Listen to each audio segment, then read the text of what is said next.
The Africa Cup of Nations is finally upon us. Côte d'Ivoire is hosting the tournament, and the whole world will witness an exciting month of a football extravaganza.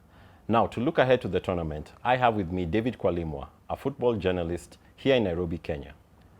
David, thank you for joining us. How do you think the increase in the number of teams will influence the dynamics of the tournament? It's a good thing.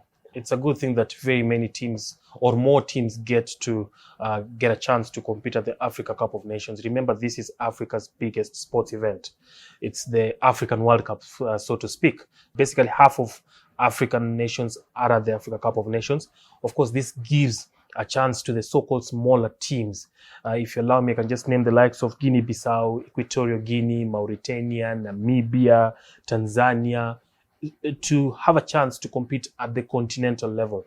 This comes with some benefits. Of course, there's that prize money of up to $7 million, $4 million for the winning team, and then money just for participating in the Africa Cup of Nations.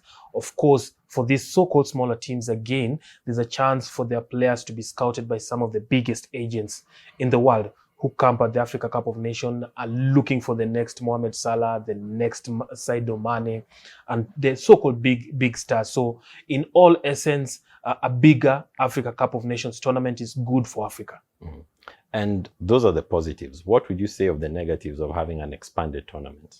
The negatives will probably be that the standards of competition at the event are somehow diluted, because when you have teams that probably are not good enough in the eyes of some get to compete, and then you start seeing the likes of 4-0 scorelines, 7-0 scorelines, and that in the eyes of pundits probably waters down the importance of the tournament and the quality of the tournament to very many people.